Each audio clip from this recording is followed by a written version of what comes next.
today is part 2 of a discussion that started a few weeks ago. So this tribal organization outreach and collaboration, part 1 and part 2, is a series for administrators and service providers, that would be you, who are seeking to reach out to and collaborate with Indigenous organizations.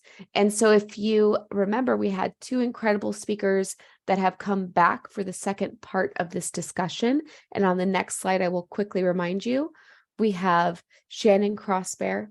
We also have Veronica Willeto DeCrane. So we want to welcome you both back for today and welcome you to take it away, take us away on this adventure we can't wait to be on for part 2.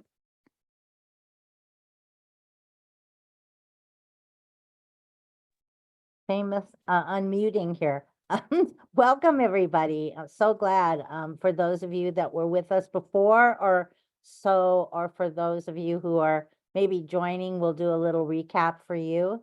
We're happy to be with you again. We're very, very happy about that. And I noticed everybody was introducing themselves in the chat. I want you just to consider, if you know your ancestral lands on which you reside, if you would put that in the chat for us. So it's always nice to kind of, for us to really get grounded in the conversation that we're having today around tribes and tribal organizations and collaboration and partnering. So it's really important that we know, the land on which we are residing and operating and working and living. So great. Great. We've got some homelands coming up. Right. Hoopa, and Carrick, and Wyatt, and Mikwak. Yeah, this is great. Thanks.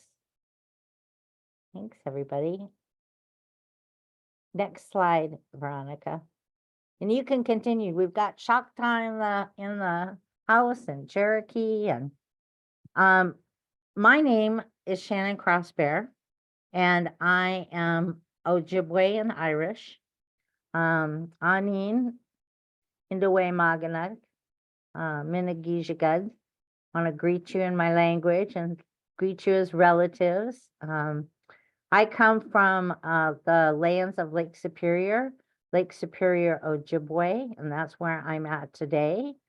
Speaking to you from those lands and just having us grounded in all of the beautiful spaces that our tribal people occupy currently, and all the beautiful spaces that we all occupy currently as well. So yeah, I really wanted to say that I'm glad that we're having this second opportunity to talk with you about establishing those relationships for collaboration with our tribal organizations or tribal nations, whichever you might be doing. And I'm going to turn it over to Veronica.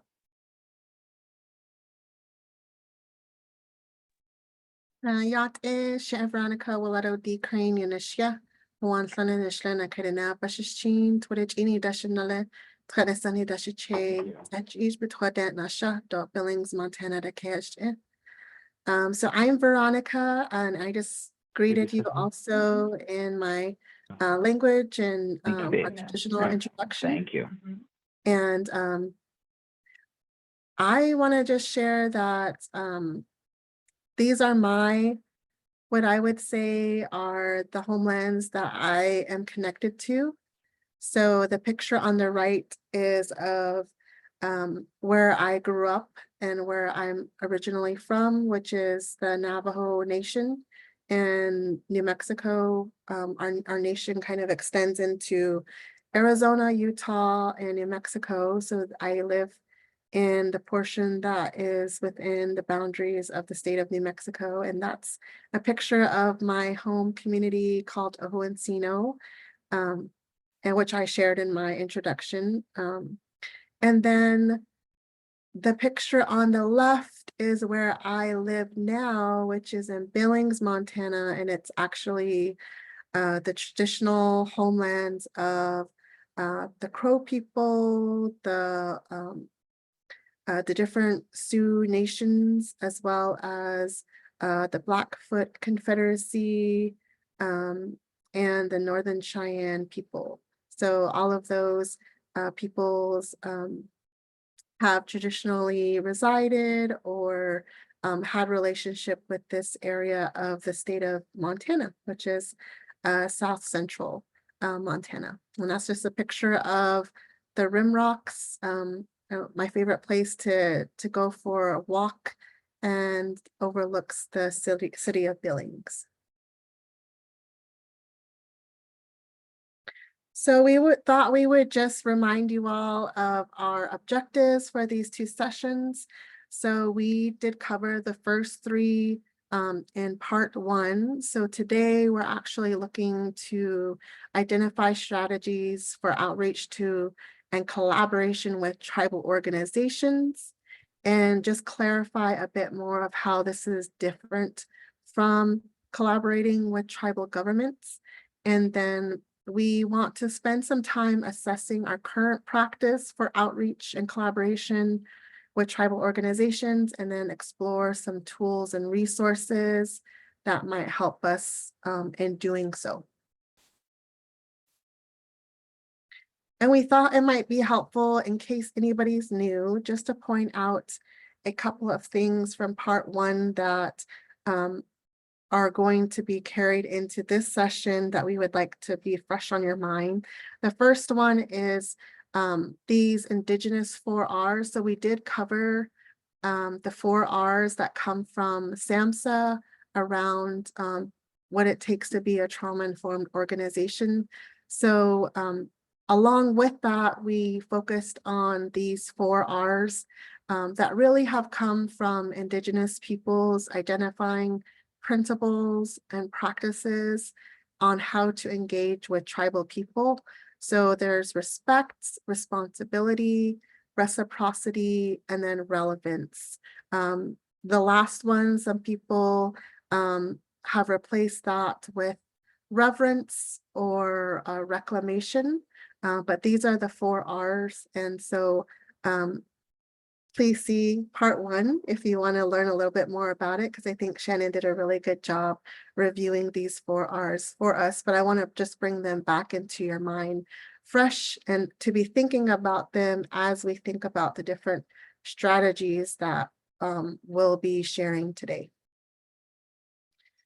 And then we thought it would also be helpful to begin this session with reviewing the types of relationship. We covered that at the end of last session, and so we just want to make sure that we review it again so that each of you is aware of these different types of relationships that can be had with tribal people and entities. And so the first type of relationship is a relationship in which your agency or entity is informing tribal people or tribal organizations or tribal governments. And so you're sharing information. So it's mostly a one-way type of relationship. And then next is to involve, and this is where you are getting the participation of tribal people, tribal entities into the planning and implementation of your programs and activities. And then the third type of relationship that we covered was consultation, but this one is the little c consultation, and we'll explain more in a bit, but this is where you're seeking informal input from tribal people or tribal entities to inform your programs and activities, inform your practice, inform your policy. And then the fourth type of relationship is collaboration. So this is where there's more of a shared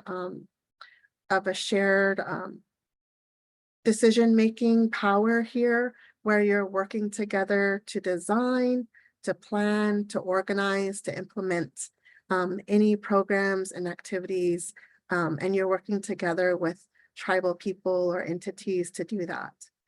So the big C consultation is where you, this is a situation where you would be representing formally the federal government, and you are having a formal government to government meetings with consultation meetings with tribal governments to help build relationship and to inform policy and practice on a federal level.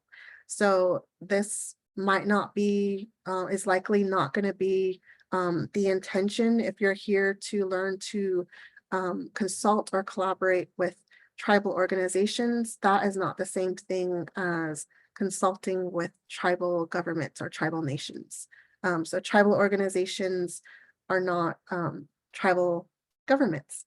And then the last type of relationship would be, this would be a type of relationship if, for instance, you worked for a tribal government or nation, and that tribal nation was able to exercise tribal sovereignty and self-determination to where they are, they have the decision-making power to drive the purpose, direction, and implementation of their programs, activities, and to shape their own policies and that sort of thing. So these are the types of relationships we reviewed last time. So I just wanted to remind you all of them. And then we are actually going to go to a Jamboard that is, the link for that is going to be in the chat. So I'm just going to ask you all to head over to that Jamboard, and we are asking you to share your experience. Last time we had done a poll where we asked you if you had any experience working with tribal organizations.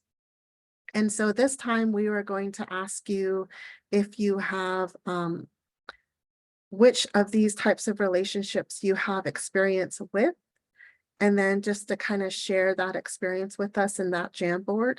But if you, we know that there are some people that have not yet had relationships with tribes.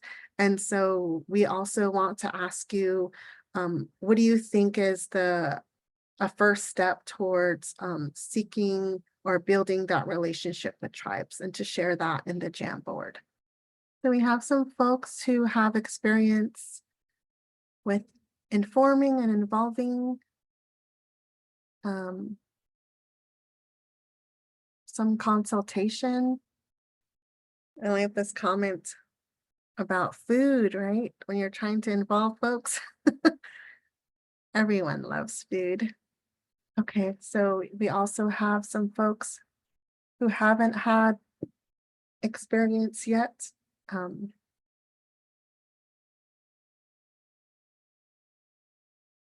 Folks that want to start with informing. Good to see we have some folks that are hoping to work towards collaboration. And definitely one thing to note is, even though it's kind of laid out that way in the visual, these types of relationships are not always linear. You know, sometimes over time you can be in different types of relationships with tribal organizations, and as some of you have shared, you know, you're in multiple types of relationships with tribal organizations.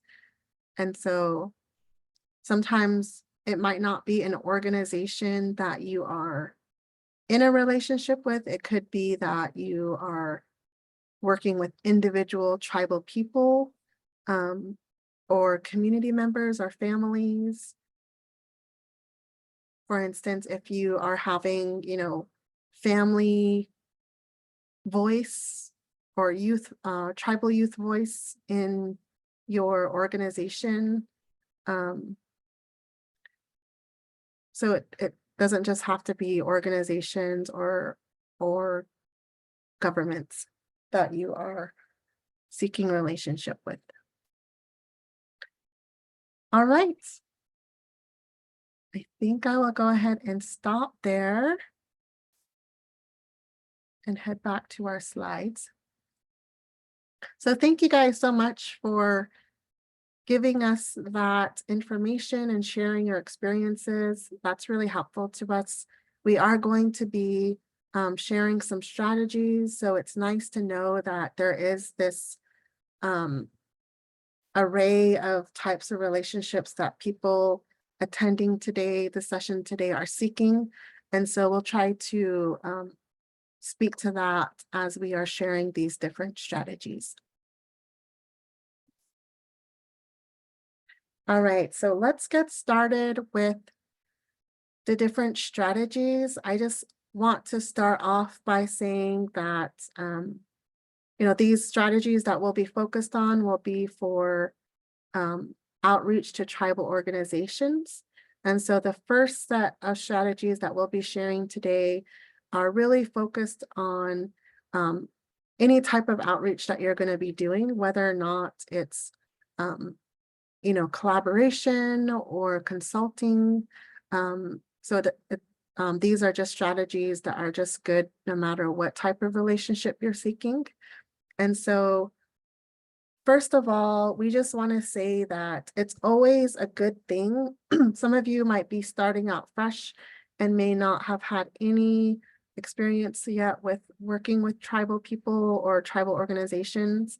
And that's completely fine, because that actually puts you in a position where you're able to achieve this first strategy, where maybe you haven't written that grant yet, you haven't made that plan yet, you haven't designed that program yet. And so this is actually a really good time to be outreaching to tribal organizations, before the pencil hits the paper, so to speak, and really seeking the involvement, the input of tribal organizations at the beginning is super helpful. That way you're not having to backtrack or, apologize or any of those things. And you're just able to start off on a good foot with a good foundation. And then, of course, no matter what, it's really important to always have that open invitation to them for their involvement. Even if you have already started to develop a relationship, maybe as some people have shared, things haven't always gone well. Maybe people haven't always showed up, responded to your invitations, but continuing with those invitations is super important.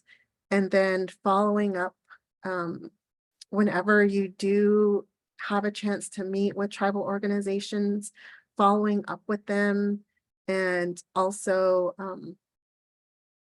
hopefully you're able to, in your capacity, to meet with them on a more regular basis. So one-time outreach usually doesn't, lead to much. So being able to meet regularly with tribal organizations would really be beneficial. And then being able to ask what works best for them in terms of how to work together or how to outreach to them as a tribal organization is really the best way to really move forward. Sometimes the reason that what we've been doing hasn't worked is because there's something that we don't know, or there might be, for different reasons for that organization, there might be a better way to work together. And so just being willing to ask, what works best for them. And sometimes it takes time and experience to figure that out, but it's always helpful when you do ask and you are able to get some feedback on that. And then just making sure a lot of times, especially when you're starting off with consulting or informing, that there's usually like meetings that are set up with organizations, and just making sure that the meetings that you do set up, that they are just respectful of that organization's time and the expense that it might be taking for them to meet with you. and that sort of thing. Sometimes, like all of us, in any time that we set up a meeting with someone, we try to be mindful that they might have a busy schedule, or it may be difficult for them to get to the meeting location. Nowadays we do a lot of things on Zoom, so that's really helpful. So just kind of being mindful of those kinds of things and making sure that anytime we do make the effort to show up and to have a formal meeting or informal meeting, that we are just valuing that time that we have together. I would also say that before you even start moving forward, it's important to consider these 3 questions. And even sometimes you can consider them and you might be able to find out the answers to these questions yourself. Maybe it's on their website, maybe it's just in knowing that organization because they are operating in your community, but it's also helpful to ask the organization these questions. The first one is, what are you already doing? What is that organization already doing? And really not to assume that they're not doing anything, or to assume that they're doing something, because for various reasons, it might be one or the other. And then what are their priorities? Sometimes our organization or our entity's priorities are not what that tribal organization's priorities are.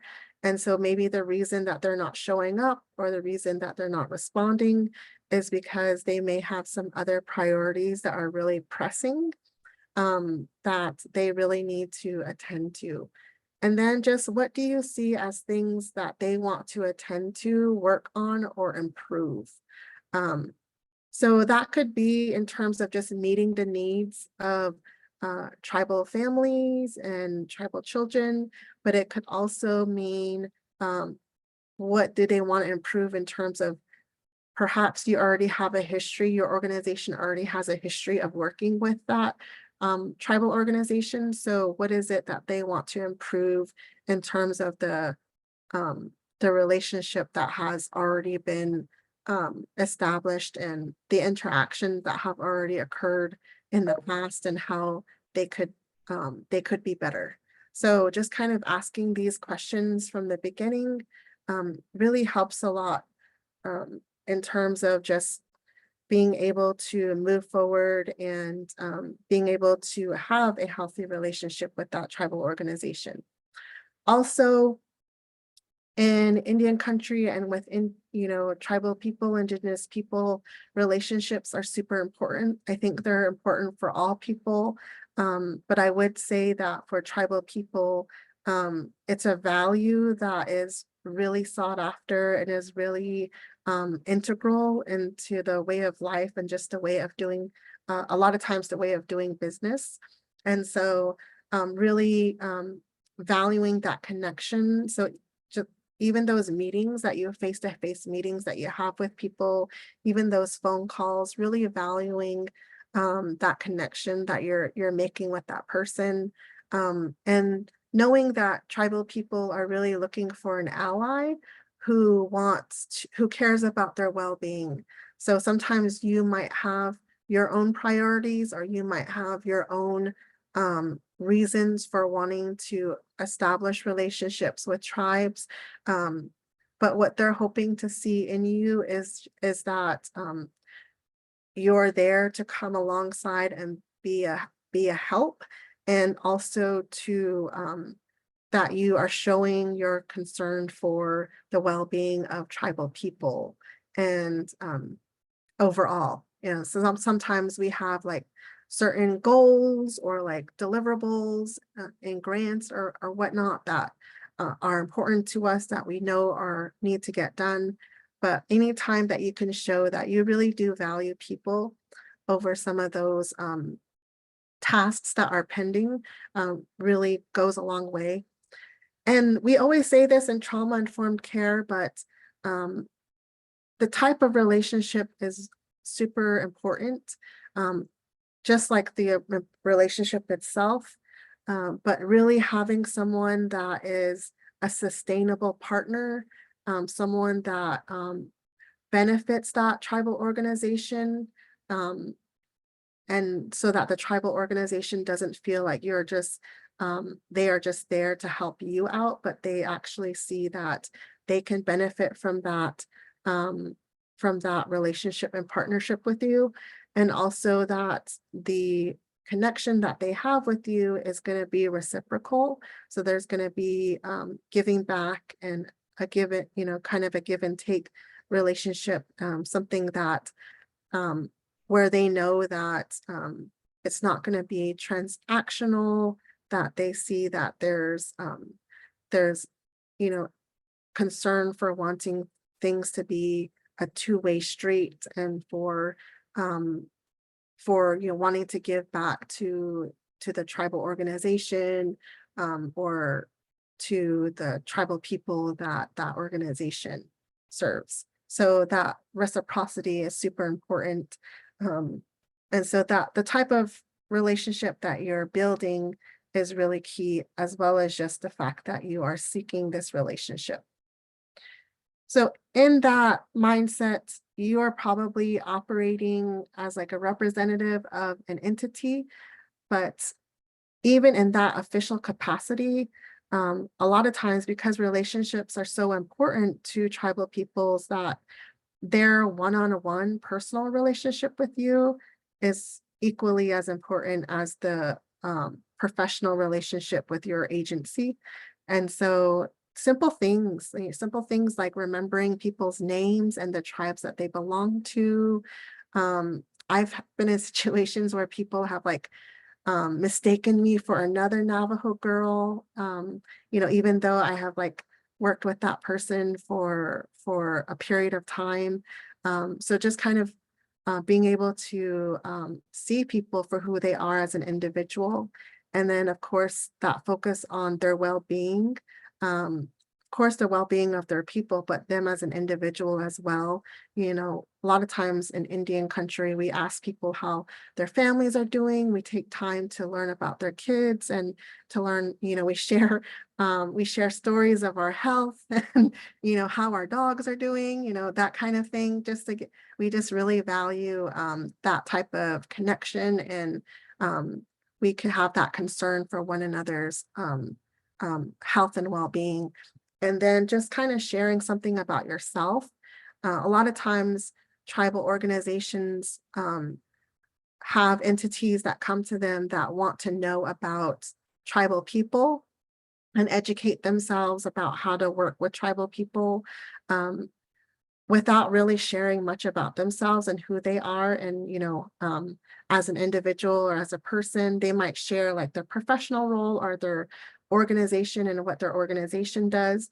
But they might not, they kind of will just skip over who they are as an individual. And so we want to try to avoid that kind of thing, because tribal peoples really value that individual connection, and getting to know people and who they are, and what they value, and their personality and that kind of thing. And of course, just like with any other relationship, anytime you say you're going to do something, it's helpful when you do that thing that you said you're going to do, but also not to make any promises that you really don't have any certainty that that you're able to make that promise. So kind of avoiding some of getting yourself into situations where you're breaking a promise. As you guys have learned in the first session, there's a long history of broken promises. So that's kind of a trauma-informed approach to building one-on-one relationships with tribal people. And just don't be afraid to be yourself. Especially sometimes it can be intimidating when you haven't really worked with tribal peoples before, or even with that tribal organization specifically. And maybe you might feel like you're lacking in knowledge or understanding. But just being upfront and being honest about that, or being honest about the situation or about who you are, those kinds of things really help tribal peoples to trust you and to want to have a relationship with you as an individual. And then when they want to have a relationship with you as an individual, that is really where you're able to have more of a solid professional and organizational relationship with that tribal organization. And then I will just move into some strategies around consultation. So I know some of you said you would be starting off with informing and involving, but we thought we would spend a little bit of time just focused on consultation, because this might be an area that folks have a little bit more trouble with, because they're trying to move into more of like a two-way street type of relationship, more of a reciprocal relationship. So we felt like we could spend a little bit time on consultation, the little C kind. So just to start off, what does that mean? It really means that that tribal organization that you're hoping to build a relationship with, you are giving them a seat at the table or multiple seats at the table. And so we're not trying to tokenize that tribal organization, but you're giving them room at the table. And the table that you sit at, where there's some decisions that are being made at that table that concern tribal people, or might be overlapping with that tribal organization's mission and goals. And then sometimes, when we're invited to a table like this, and speaking from just my own experience, that a lot of times we learn a lot about that entity that is inviting us to the table, or but there's not really a lot of time that is set aside, whether it's during meetings or whatnot, to really, for that tribal organization to really share about themselves. And so really being prepared to listen is sort of a key thing when it comes to consultation. Really making sure there's enough time to listen to people. Tribal people like to tell stories, so making sure that you're not trying to rush them out the door or get on to your next meeting, that you're really kind of setting aside a good amount of time and being prepared to get comfortable and really listen to what is being shared with you. And just making sure that it's happening in a timely way. So in order for consultations to be meaningful, they have to happen at the right time. So meaning that, the what we spoke about earlier, before the pencil hits the paper, or before there's any huge issue that kind of blows up, and there's tension, that we're really, consultation is more of a preventative thing. It's more of a relationship building thing. It's not something that happens, up against a tight deadline. And then just what can make a consultation meaningful is really that the tribal organization feels that it's meaningful. So that could include like making sure that you're having them share about matters that are important to them. Having them share with you their agenda, and so that sort of thing can be helpful in just making that time meaningful for them. And also, of course, anytime somebody asks you for your input, them knowing that you're following up with them and them knowing that you took action on their input, of course, makes that consultation meaningful. That I think that goes with any relationship that we can build with one another. And then I would just say offer these few things as well, is lead with curiosity, ask questions. It's okay to ask questions, especially if you feel like you're not aware of something, or maybe the tribal organization is speaking about things that you're not really that aware about.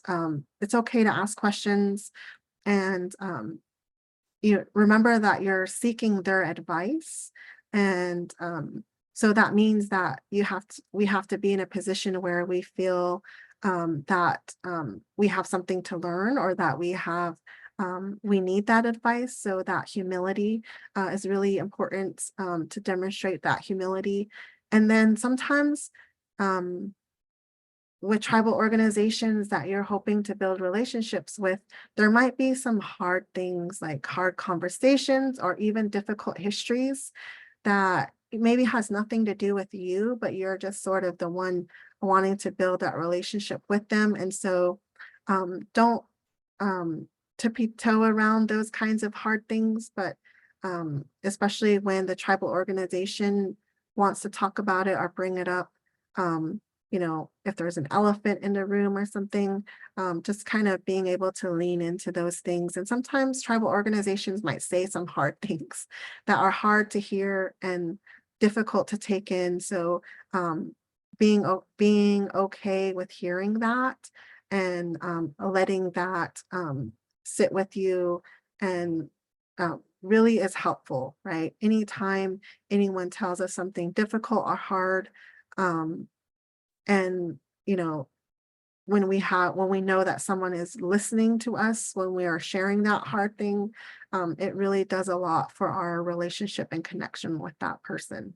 And then just being able to be as transparent as possible with tribal organizations, because of that history of mistrust, you know, historic mistrust and mistreatment that tribal peoples have experienced. Sometimes there's going to be a struggle to gain trust from an organization.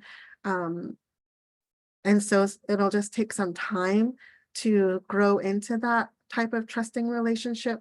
And that really helps. It really helps when there's transparency, when there's openness, when there's open communication, and you're just kind of honest about the situation and about your intentions. And then take the long view. This is super important because in tribal communities, there have been a lot of people who have wanted to work with us, but will only like do so for a short time, maybe for the duration of a grant, or, you know, for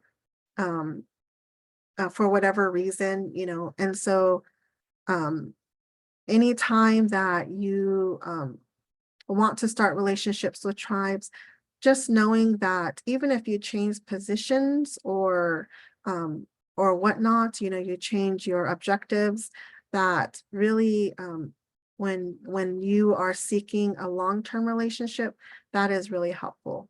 And also in terms of just like things may not get better in the short time that you are with them, or you know, for the short time that your grant or your you know, your program is in existence. And so really knowing that some of the difficult things that we are trying to work with tribal families and tribal communities on are really going to take time to address. And so tribal organizations are typically looking for partners and relationships with people who are really in it for the long term and can see the long view of things, even when there are some setbacks and whatnot that come up.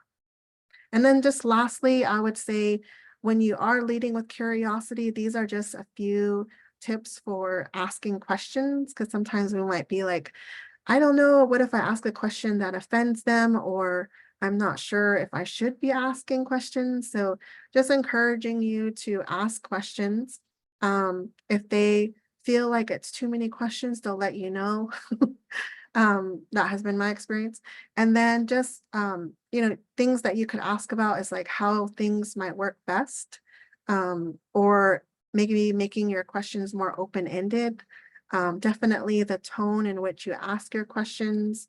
And then, you know, the fact that you're actually like patient in hearing their response to you. Sometimes you might ask a question and you're expecting the answer like in the next minute, but they might take a while to answer you and get back to you and give you their response. So, and then just knowing that you're there to listen, that you're not you're willing to wait for that response or that answer, and to just kind of be open-minded about the responses that you do get, because sometimes, especially if you're asking culturally specific questions, you might get answers where you don't really understand what they're saying, or it's really different from your worldview or your beliefs, or how you're used to things being done.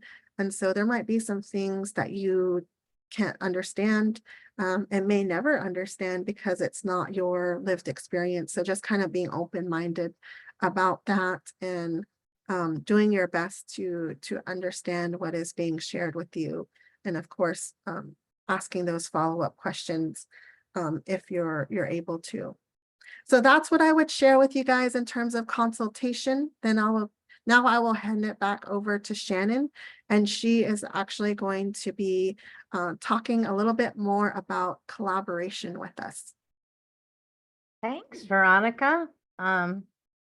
Yeah, I want everybody just to kind of take in, that was a lot of information that Veronica was sharing, but it's so critical to think about those relationships. And I was kind of reflecting back on the Jamboard, and just some of the highlights of that Jamboard for me were, yes, all the different ways you're thinking about interacting with tribal people or tribal organizations, but also the differences. Like, I noticed one person said, well, the community that they're living in is kind of like the tribal community is closed. And so they're in a relationship that is just kind of informing.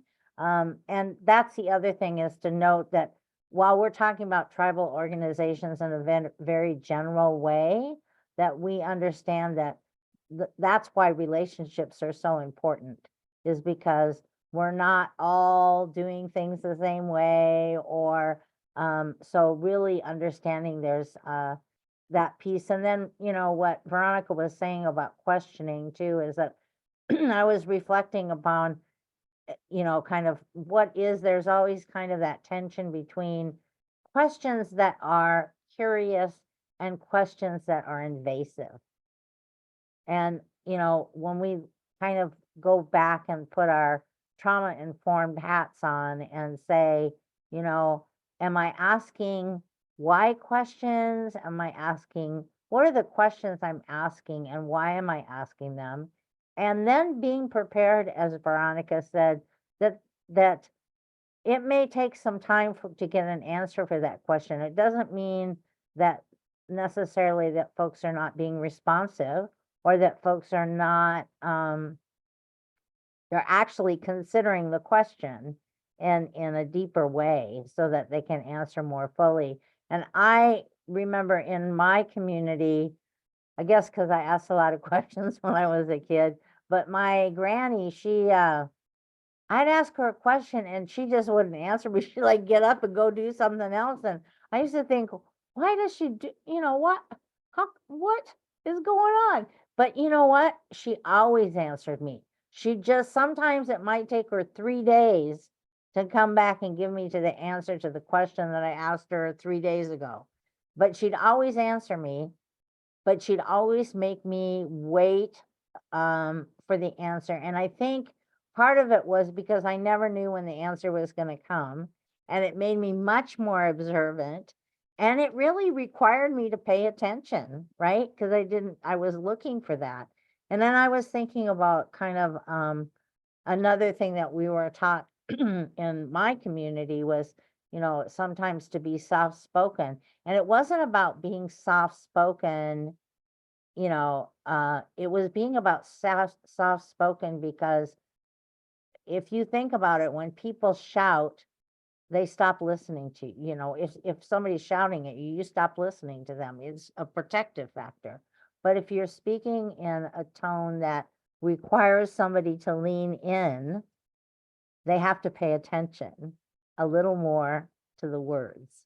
And so there's all those kinds of things that may be built into a culture and a community that takes some observation and some kind of, I call it detective work, of kind of, being in an observation, seeing how things operate, not jumping into something right away, but to really, have those, how does that work?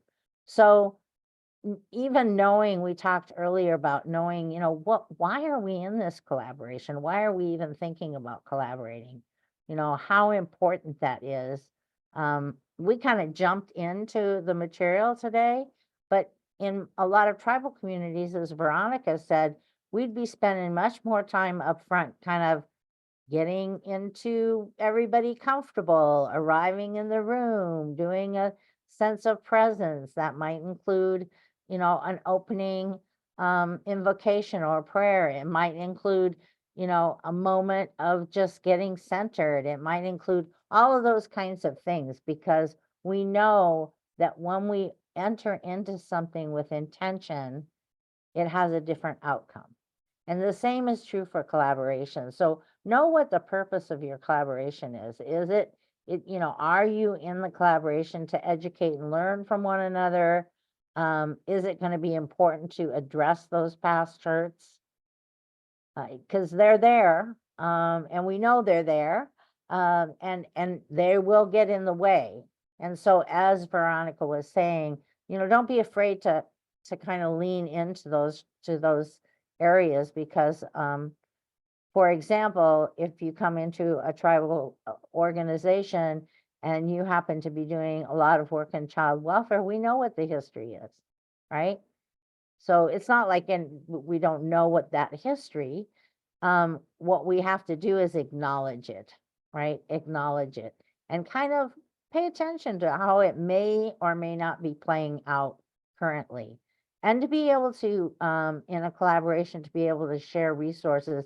And when I talk about resources, I'm not just talking about money, although that's one thing, but it also, we're talking about sharing human resources, sharing what people have to offer to bring to the table.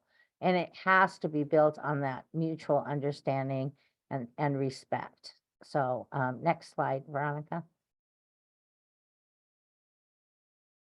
So, when we think about strategies for collaborating, really thinking of focusing, a lot of times when we go into a community and we're doing kind of a little assessment of that community, or we're thinking about maybe we're entering into that with that organization, and we go in and maybe we do our due diligence and look at their website and find out information that we can before, if we don't have pre-established relationships. And so, but finding out what works, being really strength-based about that collaboration. What has worked? What's working now? Where are there collaborations happening in this organization that you hope to collaborate with? And what does that look like? And how are you drawing upon the community and individual strengths? So finding, even if we're talking about a urban-based tribal organization, finding out about the strengths of that particular organization, both the strengths of the individuals that are in that organization and the strengths of the community, the organization itself, and the role that it plays in community. And then, of course, in that kind of uncovering, discovering kind of way, looking at where there might be overlapping or complementary goals. Where are the things where you could come together, where, everybody agrees, we got grandma passed away, grandma's got a cabin, everybody agrees we have to do something with the cabin, but everybody disagrees about what to do with the cabin. But the overlapping is that everybody agrees that we have a cabin that needs something, right? So finding those places of agreement and creating, it's so huge, that welcoming atmosphere. I mean, as simple as being able to be present and greeting people. There's nothing worse than being, say you're setting up a meeting and waiting, right? Even if it's not the meeting time, and just kind of hanging out there waiting. So what are you doing to create that welcoming atmosphere that really says, yes, I'm glad you're here. I'm glad we're here together. they may seem like simple things, but they really have a huge impact on how that collaboration is going to move forward. And we've said it, and we'll probably keep saying it, invest the time and energy. This is not someone said in the Jam board, it's not easy. No, this is not an easy kind of relationship, because we do have some history, right? Even if we don't have history, particularly with you, if you're a non-native organization, or you're a system, we have history. We have history just by our very being. So it's going to take that time and that energy in that process to really not just acknowledge that, but to be willing to say, we're going to invest, that it's worth it to invest that time and energy. That's another form of respect, right? And that's why we say that that process is important as the outcome. And I worked in some collaborations where actually the collaboration itself was successful, but the outcomes that the collaboration came together for was not. But what happened in that collaboration is that process was so good that those that were collaborating decided they would continue to collaborate. They would continue to work on that particular issue. So it's not always about the end result. Sometimes it's about the collaboration and the process itself. What are you learning throughout the process? So that again, as Veronica had mentioned, that this isn't just kind of the relationship, the in and out. And we know how often it happens. You may not be the one who wrote it in there or said that you were going to work with a certain population or any of that, but now it's on your, it's in front of you, right? So, and we as tribal organizations, a lot of times our tribal peoples or tribal communities get included in things without that consultation. And when it comes to implementation, then everybody's seeking that relationship for collaboration.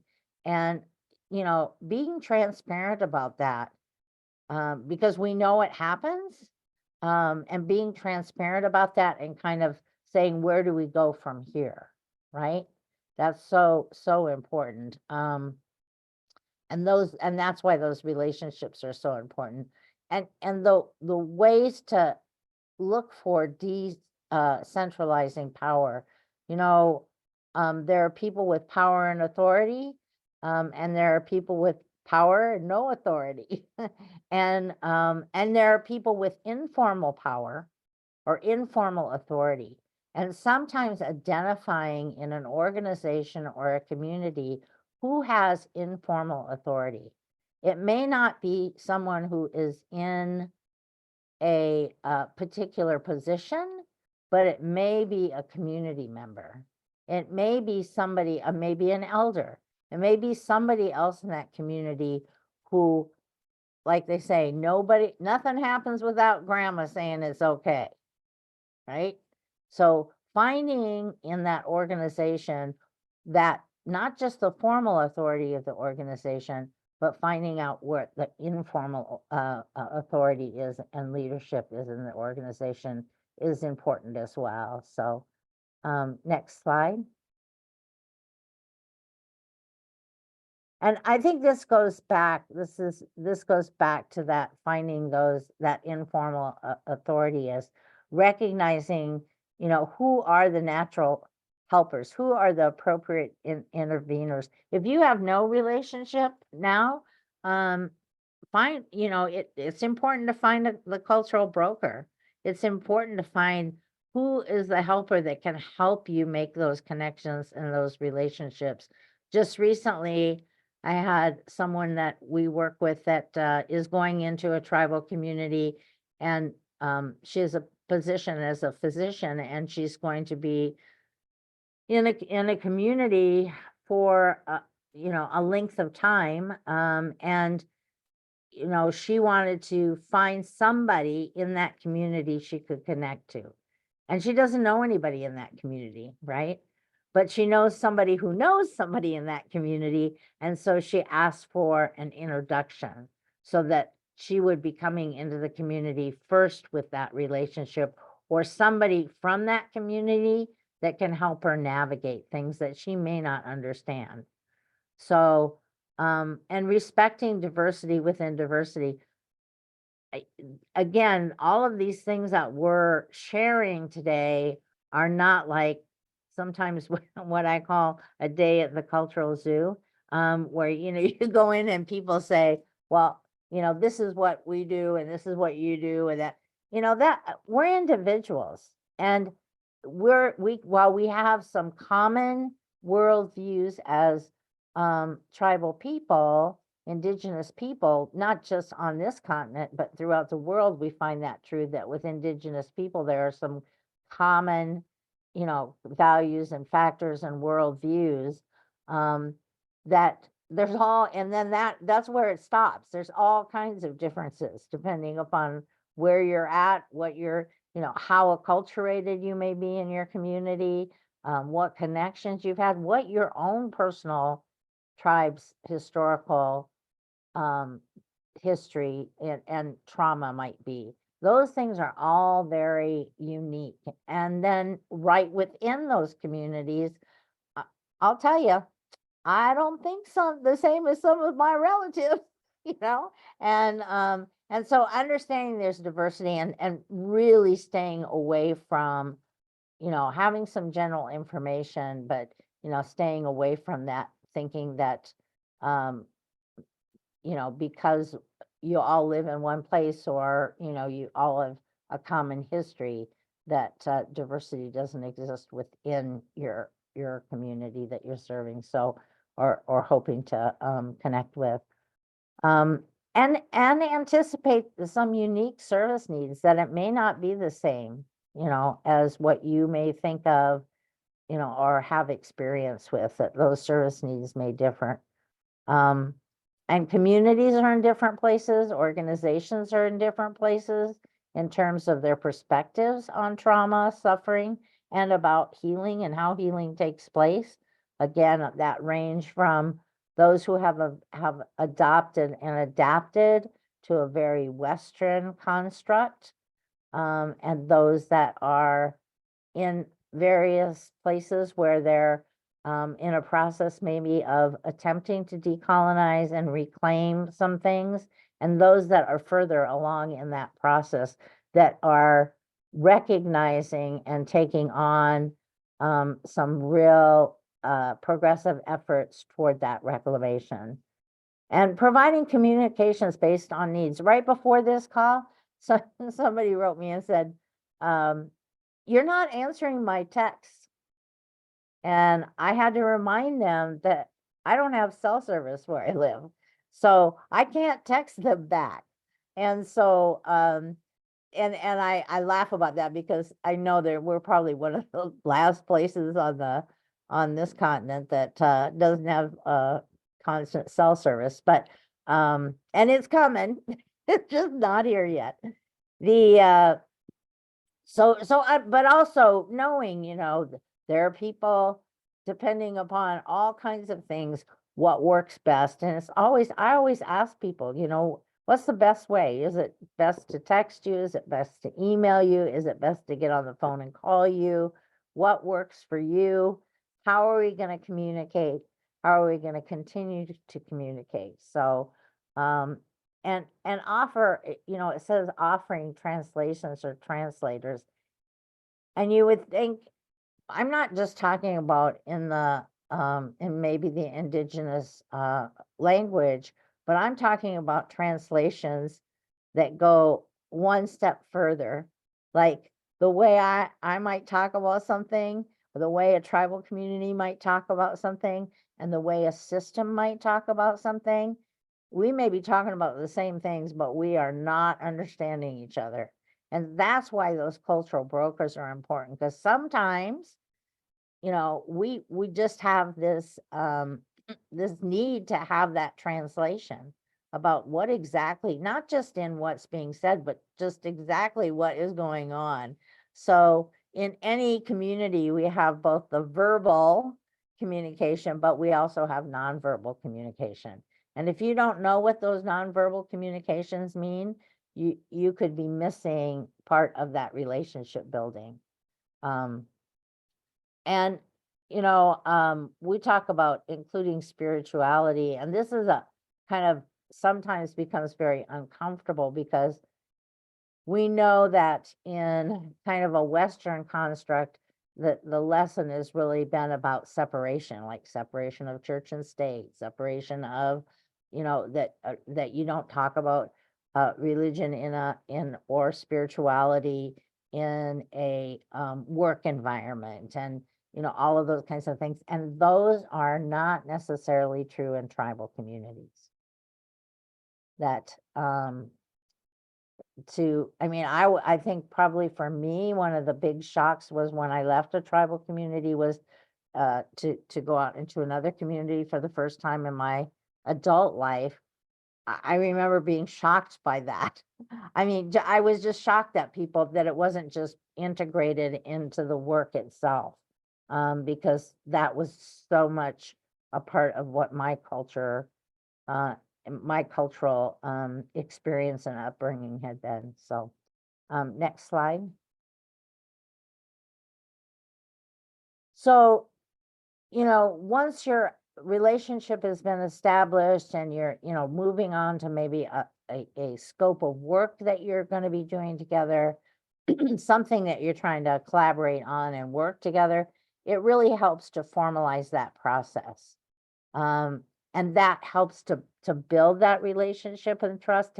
It's, memorandums of understanding, memorandums of agreement, that in this relationship, I agree to do this, this, and this, and you agree to do this, this, and this. Those are helpful. They're helpful guides, because sometimes when we get those out and we actually have time to develop them together, and that's a very key, develop them together. They're not something to be developed and somebody else signs, like is normal in kind of contractual experiences.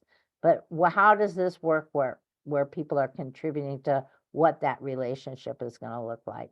Understanding that, and this is where those early conversations really help to get you to a place to who has again, this is where formal authority comes in.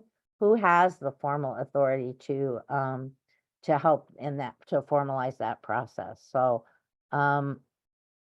and we know that it's not always possible to have face-to-face meetings, but if you can, even what I've found is that it's so critical that in relationships, even if you can't continue to have face-to-face meetings, if you have face-to-face meetings and then move into virtual meetings, it makes all the difference, because you've already established that kind of relationship.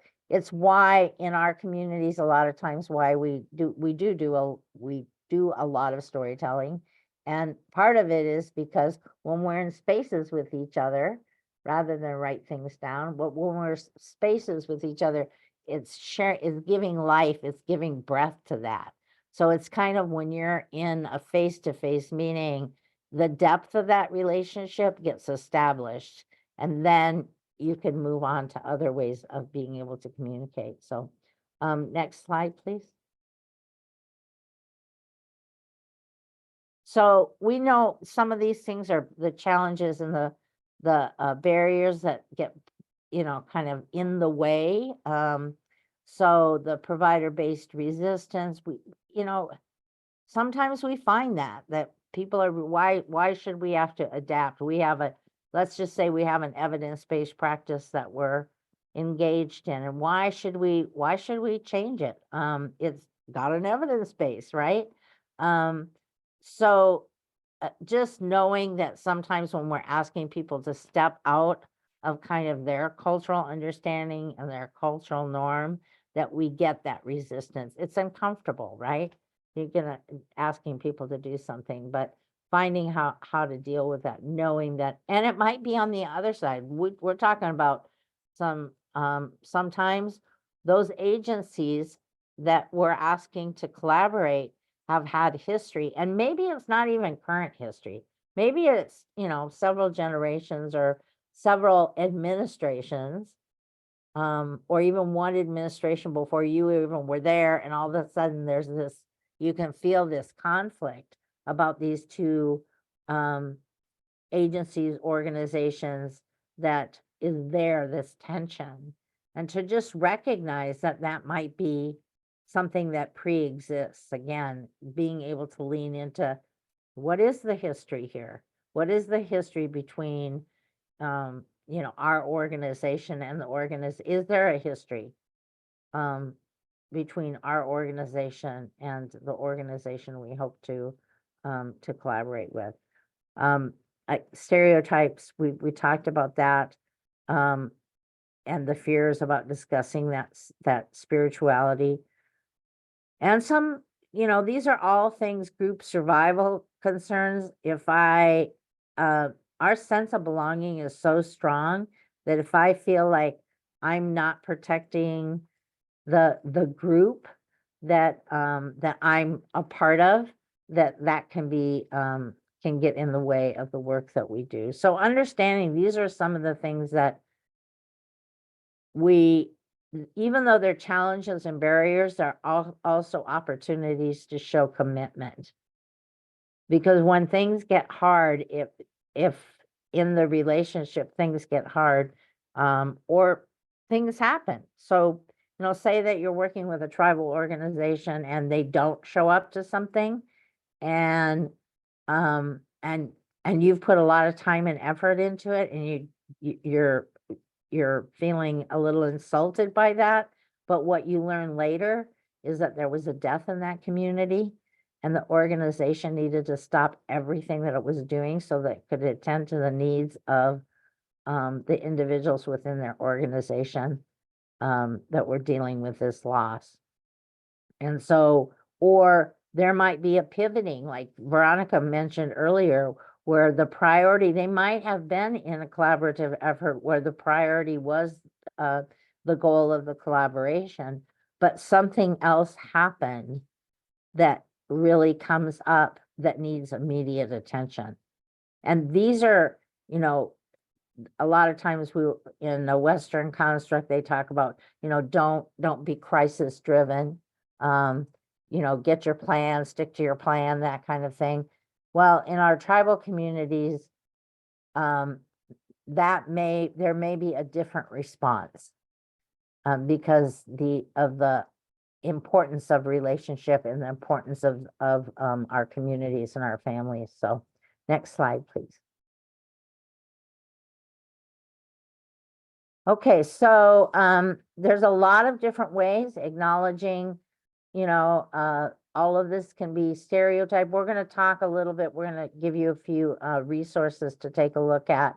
And you'll have these slides, and these are reminders, and I would just ask you to remember to kind of pull them up periodically when you're thinking about your relationship, understanding what those differences might be. So next slide.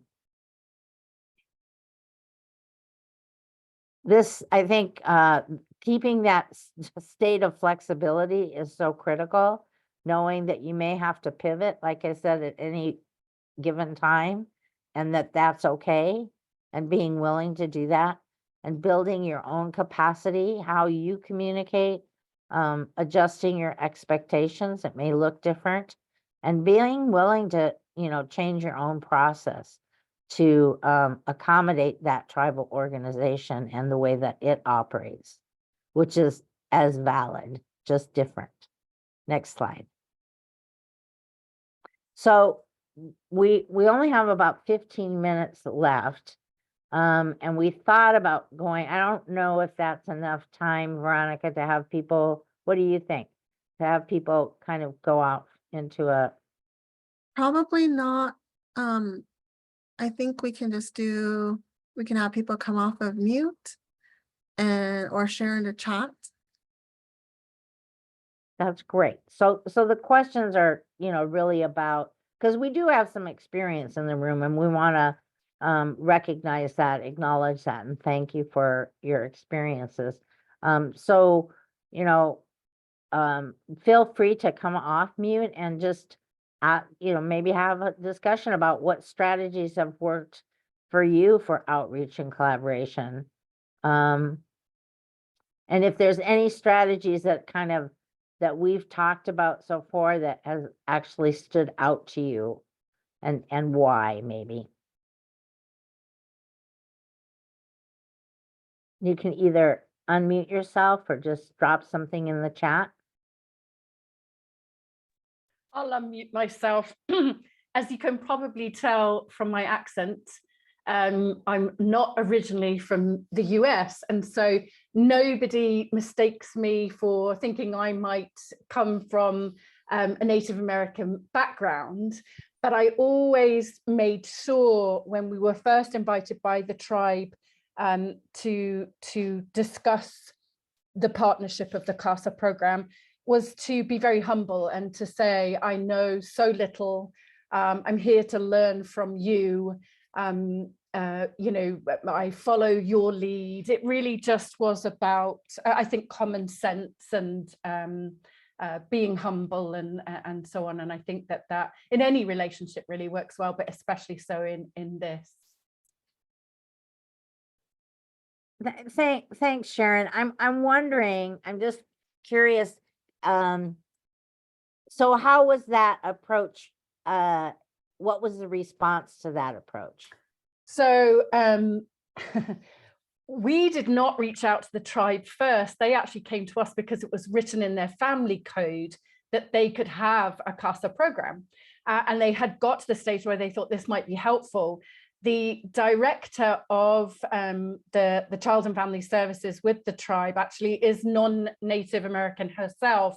And so I think she actually felt happy, because I think she probably thought at first, goodness, maybe they will think less of me not being Native, but it shows that we can all, wherever we're from, as long as we're honest and willing to learn, can come in and help the kids. That was the main priority.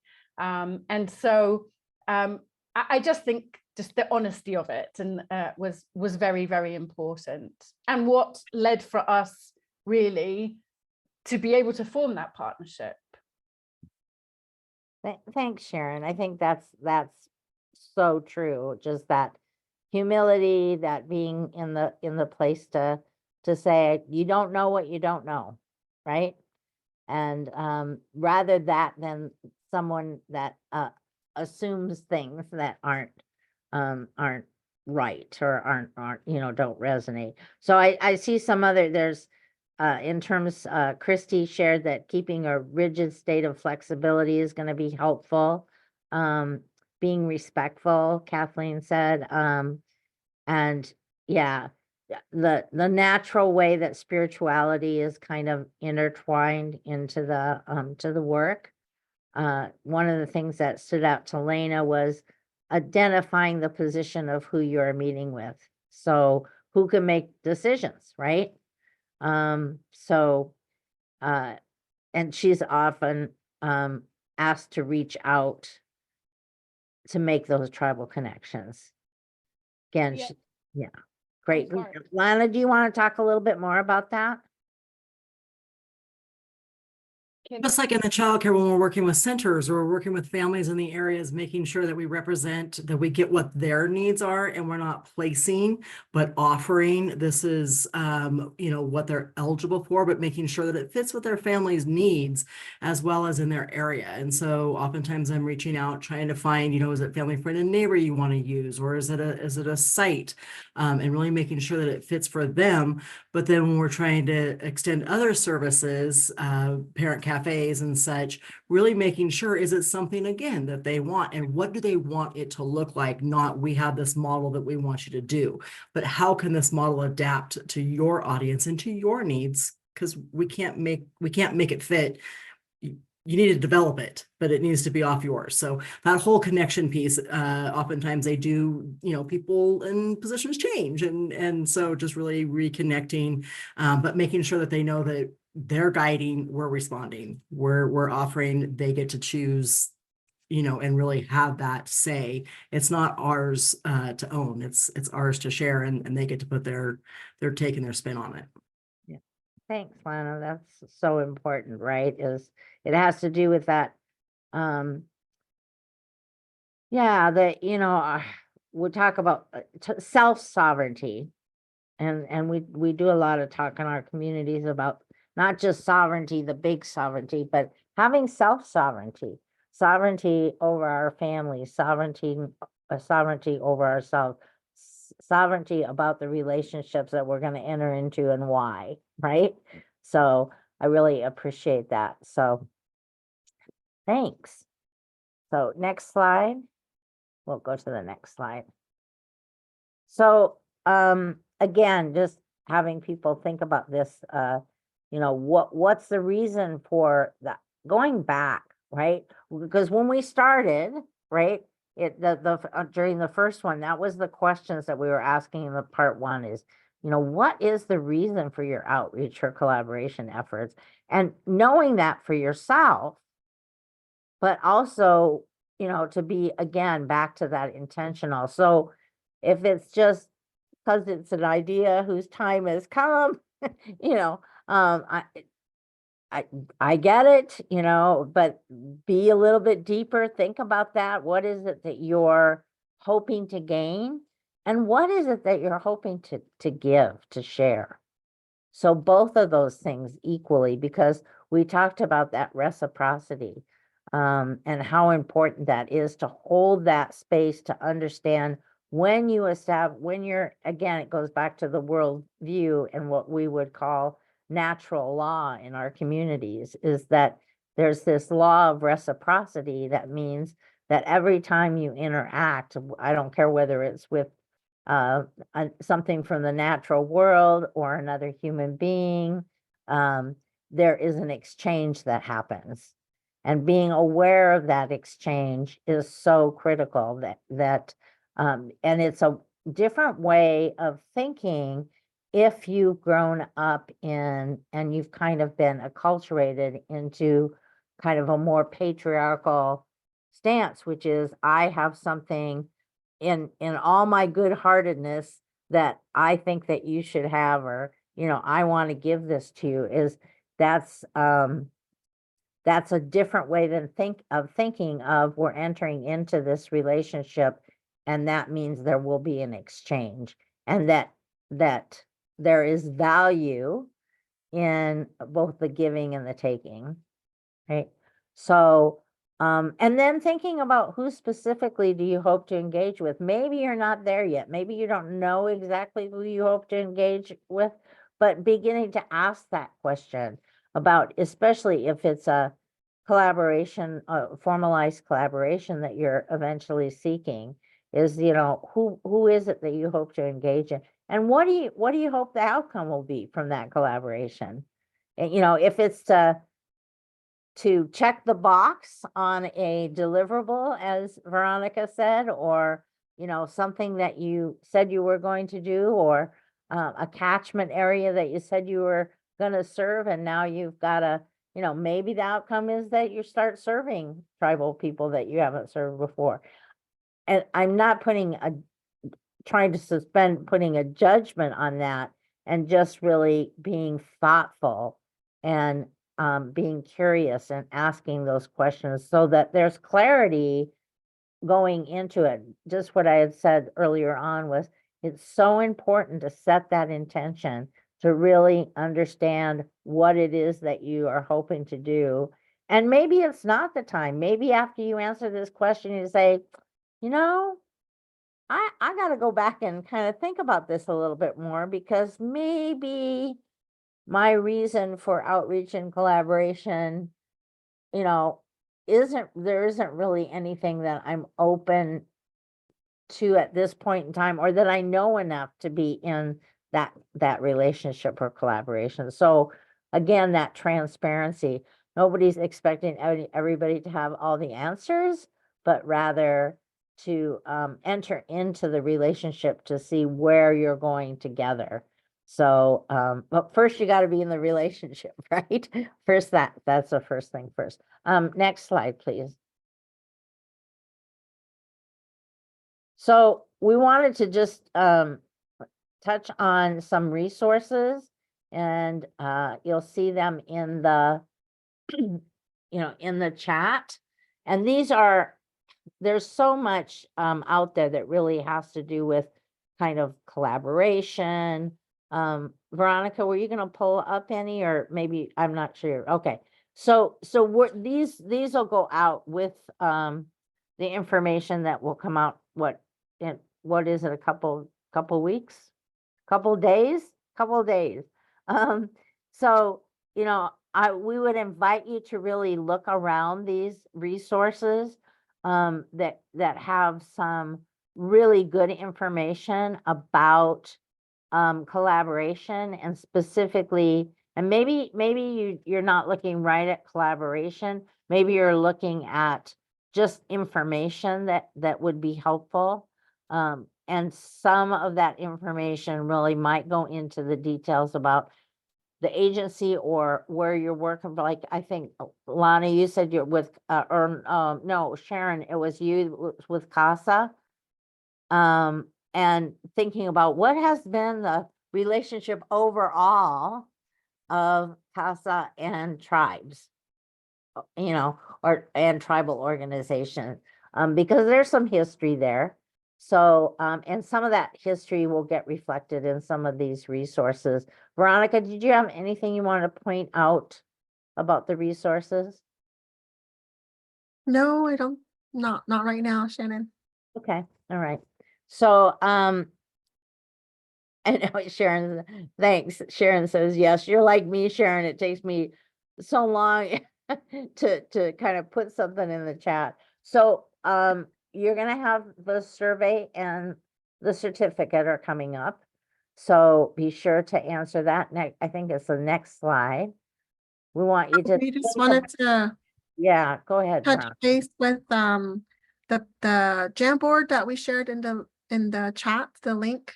There's a second page to it. So when you get a chance, I know we're coming to the end of the time of our time, but when you get a chance, we would just love it if you could share one thing that you want to commit to doing, either to grow your capacity, to begin outreach to tribes, or to take the next step in continuing to outreach to tribes, and then letting us know who you will share that commitment with, just because we know that it's more likely for us to follow through with our commitments when we have that accountability. And so if there's someone that you want to share this next one thing with, please let us know in that Jamboard about that.